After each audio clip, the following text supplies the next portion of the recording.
L'île de la Réunion balayée par le cyclone Garance. Il y a au moins 3 morts et de nombreux dégâts. La population est appelée à rester confinée jusqu'à demain matin. On en vient à l'actualité en France. Il est un peu plus de 23 heures sur l'île de la Réunion et la nuit va être longue. La vigilance est maintenue jusqu'à demain matin. La population doit rester confinée. Le cyclone Garance a marqué les habitants pourtant habitués aux événements climatiques par sa violence. Le bilan est ce soir de 3 morts et 5 blessés. Odile Longval et Nathan Acloc. Du mobilier transformé en puissants projectiles. Projeté à toute vitesse par un cyclone d'une rare violence à La Réunion. Parfois même des morceaux de plafond arrachés s'envolent. Dès 10 heures ce matin, le vent a soufflé et sifflé du nord au sud de l'île. La pluie et les rafales arrivent. Avec des pointes pouvant dépasser les 230 km/h. Capables de coucher les arbres les plus résistants sous les yeux d'habitants impuissants. C'est vraiment très très violent. Ça fait un bruit énorme parce que le vent il s'engouffre en fait partout, plus la pluie. On a vu que la cuisine a commencé à être inondée. Et là donc c'était un peu panique à bord. Tout le garage était vraiment inondé, mais il y avait peut-être bien 15 cm d'eau. Voilà plus de 24 heures que les habitants sont sommés de rester à l'abri, confinés. Ce matin, La Réunion a même atteint son plus haut degré de vigilance. Alerte violette. Même les pompiers ont interdiction de sortir et doivent se calfeutrer. Nous, on a dû condamner la porte d'entrée parce que la porte commençait à être aspirée, quoi. Après le vent, le cyclone Garance sème sur l'île des pluies diluviennes meurtrières. Au moins 3 personnes sont décédées, 2 d'entre elles emportées par les eaux. Oh putain! Par endroits, il y a une voiture dans la ravine. Les torrents de boue déplacent les voitures comme de simples jouets. Parfois, des habitants piégés prennent les plus grands risques et bravent les intempéries, comme cet homme qui tente de protéger sa maison.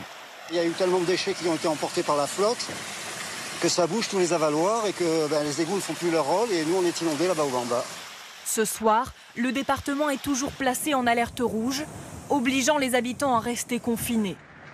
Selon la préfecture, l'alerte devrait être levée demain à 10 h, heure locale. Des vents violents avec des rafales jusqu'à 230 km/h, plus de 180 000 foyers privés d'électricité et souvent aussi d'eau potable. Les dégâts s'annoncent très importants. Claire Vérove avec nos équipes de Réunion, la première sur place. Après le passage du cyclone, la dévastation dans la ville de Saint-Denis. Les pluies diluviennes ont transformé les rues en rivières de boue, d'où quelques voitures émergent. La boue envahit tout, les sous-sols, les parkings. Bravant l'alerte rouge, ces automobilistes tentent de sauver leur véhicule. L'eau est déjà dans l'habitacle. Dans cet autre immeuble aussi, l'eau monte rapidement. Il y a encore une demi-heure, ma voiture, l'eau était au niveau du début des roues. Et là, en 30 minutes, ça a énormément monté. L'eau arrive pratiquement au niveau du moteur, donc j'ai dû bouger la voiture. Les pieds immergés, cet habitant commence à s'inquiéter.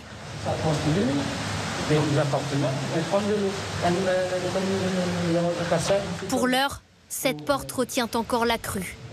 Mais ailleurs, il est trop tard. La force du cyclone a déjà fait tomber les baies vitrées. Les rafales sont si puissantes qu'elles soufflent cette véranda sous les yeux de son propriétaire. Donc là, c'est une terrasse avec une verrière qui a été emportée après le passage de l'œil. Donc les vents ont tourné dans l'autre sens. Et c'est une autre partie de l'appartement qui a subi des vents et de la pluie de manière intense et qui a fait qu'on est resté pendant 1 heure ou 2 à tenir les baies.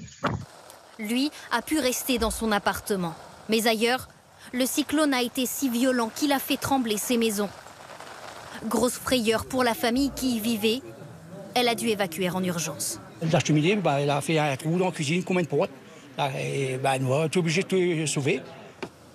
Le vent fait aussi d'importants dégâts sur le réseau électrique. 180 000 personnes se retrouvent ce soir sans courant, 170 000 sans eau. Mais la priorité et de dégager les routes, car certains quartiers sont toujours inaccessibles. Il faudra plusieurs jours pour évaluer les dégâts réels du cyclone Garance.